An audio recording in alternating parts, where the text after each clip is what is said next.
دستگیر صاحب، آپ خود ٹریڈ منسٹر بھی رہے ہیں، کامرس کے منسٹر رہے ہیں، اور اس وقت جو معاشی صورتحال ہے، اور پھر آپ نے جی ایس پی پلس کے لیے بھی بڑا کام کیا تھا اس وقت، آپ کیا سمجھتے ہیں پاکستان کو اس معاشی بحران سے نکالنے کے لیے کیا اقدامات ہونے چاہیے کہ جس سے پاکستان میں یہ جو معاملات ہیں کچھ بہتری کی طرف جا سکیں؟ دیکھیے، اسی لیے یہ ایک جو ایس آئی ایف سی ہے، یہ کوئی معمول کا ادارہ یا معمول کی انوویشن نہیں ہے. یہ پاکستان کے جو مشکل ترین حالات اس لیے پیدا ہوئے ہیں کہ بین الاقوامی حالات بدل گئے ہیں، اور امریکہ اور مغربی طاقتیں طرف سے ہمیں جو ایک نرم گوشہ حاصل تھا وہ اب ایک سرد بحری میں تبدیل ہو گیا. دشمنی میں نہیں، سرد بحری میں ایک انڈیفرنس ہے جو ہمیں ویسٹرن ورلڈ سے. تو لہذا جو معاملات بڑے پہلے آسانی سے طے ہو جاتے تھے، مثلا 2013 سے 16 کے درمیان اسحاق ڈار صاحب وزیر خزانہ تھے، میاں نواز شریف وزیر اعظم تھے، تو آئی ایم ایف پروگرام پہلی دفعہ ہوا کہ 3 سال مکمل ہوا، ہر کوارٹر میں ریویو ہوا، اور 3 سال کے بعد کامیابی سے ہم نے مکمل کیا. لیکن اس کے پیچھے ایک جو بین الاقوامی اسٹریٹجک صورتحال کی معاونت تھی وہ شامل تھی کہ امریکہ اور مغربی طاقتیں اس وقت افغانستان میں موجود تھے اور انہیں پاکستان کی ضرورت تھی، تو لہٰذا پاکستان کو نرم گوشے سے دیکھا جاتا تھا. اب 2021 کے بعد سے وہ صورتحال نہیں ہے. دوسرا یہ کہ روس کے یوکرین پہ حملے کے بعد یورپ کے اپنے اندر ایک شورش اور انتشار ہے جو پیدا ہوا ہے، اور اس میں جو پھر اسرائیل اور غزہ میں جو اس وقت تناؤ اور ایک فلسطینیوں کا قتل عام جاری ہے اسرائیل کی طرف سے، اس نے بھی حالات جو ہے وہ فوکس توجہ ہٹائی ہے پاکستان کے اوپر سے. تو لہذا ان حالات کو درستی کے لیے ایک کام تو ایس آئی ایف سی ہونا چاہیے تھا کہ ہمیں جو ہم بڑی دیر سے یہ باتیں کر رہے ہیں نا کہ ہمیں بیرون ملک سے سرمایہ کاری حاصل کرنی ہے، لیکن پاکستان کی جو بیوروکریسی ہے یا بیوروکریٹک سٹرکچرز ہیں انہوں نے اسے کامیاب نہیں ہونے دیا. تو لہذا یہاں پھر اسی لیے ایس آئی ایف سی کا قیام عمل میں لایا گیا. لیکن اب تو ایس آئی ایف سی کو کافی ٹائم ہو گیا بنے ہوئے، کتنی سرمایہ کاری آئی ہے اس کے بارے میں کچھ آپ بتا سکتے ہیں؟ بالکل درست سوال ہے. یہی مقصد ہے کہ یہ جو ٹیسٹ ہے اور ڈار صاحب کا بنانا ہے وہ اسی بنیاد پر میری رائے میں بنایا گیا ہے. اب ایس آئی ایف سی کو بنے عرصہ اور ابھی تک کوئی ڈیلیوری نہیں ہو سکی. یہ ڈیلیوری کرنی ہے، یہ ٹرانزیکشنز مکمل کرنی ہے. دوسرا جو عمران صاحب نے سوال کیا کہ ہمیں کیا کرنا ہے، تو میں اپنی ذاتی رائے دے سکتا ہوں کہ حکومت کو ایک مشکل فیصلہ کرتے ہوئے، جس پہ آئی ایم ایف کی طرف سے جو ہے وہ کچھ کرٹیسزم بھی آئے گا، پاکستان میں جو اسٹیٹ بینک کا جو ڈسکاؤنٹ ریٹ ہے 22%، اس میں ایک ڈرامائی کمی کرنی ہے. اور یہ اس لیے ضروری ہے کہ اس 22% ریٹ کے اوپر پاکستان کا جو پورا بجٹ ہے وہ ہماری یہ جو سود کی پیمنٹس ہیں اندرونی قرضے کی اسے کھا رہی ہیں. یعنی یہ بات کم لوگوں نے نوٹس کی ہے کہ اب یہ جو ری پیمنٹس ہیں صرف انٹرنل قرضے کی، وہ ہمارے دفاعی بجٹ کا 3 سے 4 گنا ہو چکی ہیں. تو جو ہم کہتے ہیں نا واقعی حکومت کے پاس سپیس نہیں ہے، اس کی بڑی وجہ یہ ری پیمنٹس ہیں. تو لہٰذا اس کو کٹ کرنے کے لیے انٹرسٹ ریٹ کو کٹ کرنا ضروری ہے، اور پھر اس کو کٹ کرنے سے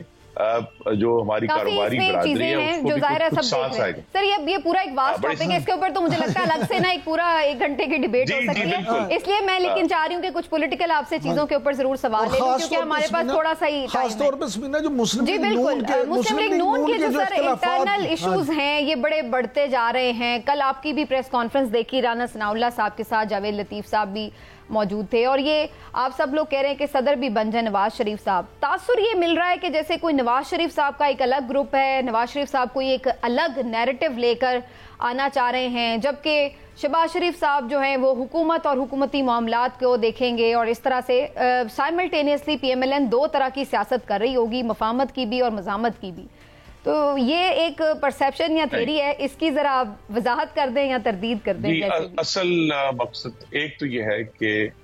یہ جو ہمیں میڈیا کے اندر اختلافات نظر آتے ہیں، ان کی بڑی وجہ یہی ہے کہ ابھی تک انتخابات کے بعد پارٹی کے جو اعلیٰ ترین فورمز ہیں ان کے اجلاس نہیں ہو پائے،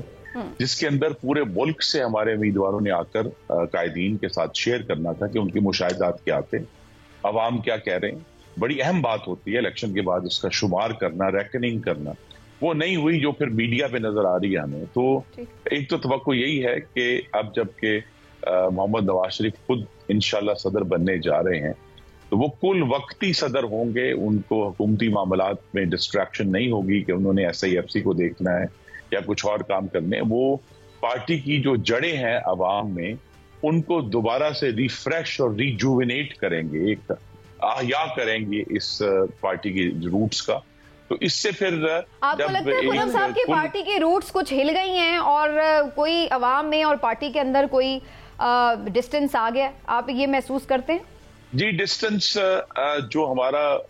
بیس ہے وہ اپنی جگہ پر قائم ہے. اسی لیے آپ نے دیکھا کہ 2024 کے انتخابات میں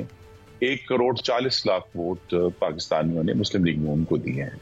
لیکن جو ہمیں چیلنج ہے, جہاں گیپ آیا ہے, وہ نئے ووٹروں کا ہے جن کی تعداد ہر سال بڑھ رہی ہے, اور ان تک جو ابلاغ ہے, کمیونیکیشن ہے, اگرچہ مریم نواز صاحبہ بہت کوشش کر رہی ہیں کہ وہ ان تک پہنچے, لیکن جو نئے ووٹروں تک پہنچنا ہے. اور دوسرا یہ کہ بہت سارے ایشوز جو ماضی کے تھے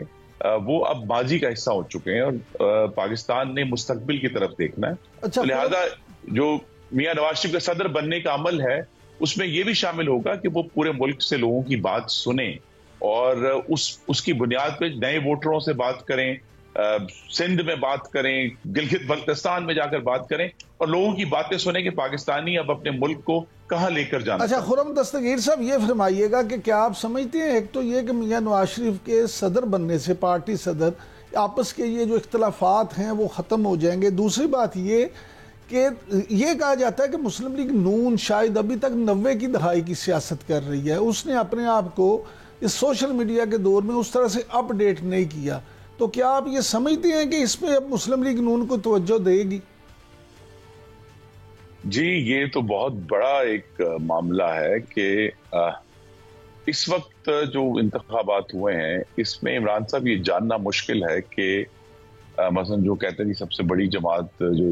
ایک ووٹ 30% جنہیں حاصل ہوا ہے, کہ وہ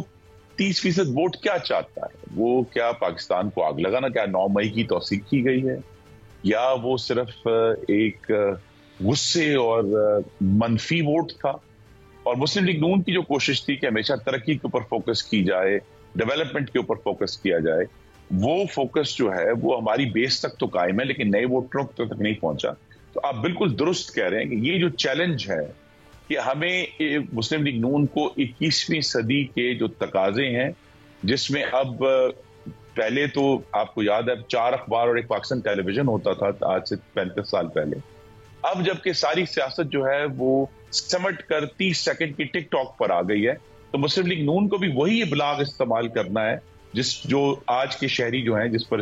انحصار کر رہے ہیں اور جس کی بنیاد پر سیاسی فیصلے کر رہے ہیں.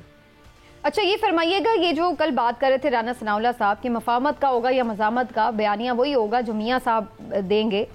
اس وقت اول تو یہ فرمائیے گا خرم صاحب کہ ضرورت کیا ہے بیانیے کہ اب تو کوئی نیا الیکشن نہیں ہے, کوئی نئی تحریک نہیں چلا رہی PMLN, تو کوئی نیا بیانیہ عام طور پر اسی وقت لایا جاتا ہے کہ جب کوئی آپ کو کسی تحریک میں جانا ہے, کوئی اس کی ضرورت ہوتی ہے.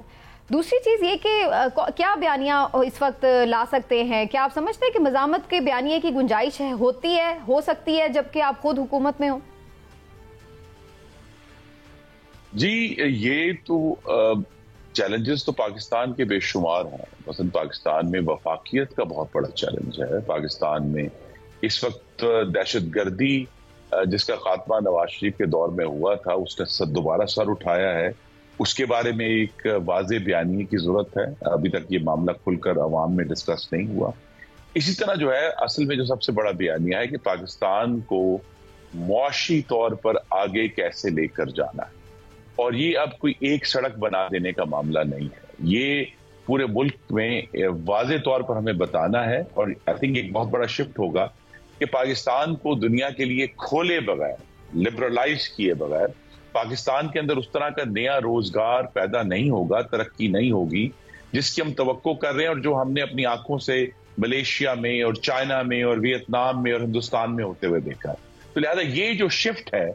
ایک لبرلائزیشن سوچ کا, یہ مسلم لیگ نون کی میراث بھی ہے. 90 میں جب وزیر اعظم نواز شریف پہلی دفعہ بنے تھے تو انہوں نے اس کا آغاز کیا تھا, پھر یہ معاملہ دھندلا گیا, لیکن اگر ہمیں پاکستان کی معیشت جو ہے اب ایک جگہ پر آ کر نہیں، لیکن سر میرا سوال یہ ہے کہ اب تو آپ لوگ حکومت میں ہیں نا، اب تو آپ امپلیمنٹ کریں. اب بیانیہ کیا اس وقت بنانا ہے؟ آپ جو آپ کا بیانیہ ہے اس کو امپلیمنٹ کریں نا، جو آپ کے تھاٹس ہیں اس کو ہمیں عملی شکل میں دیں.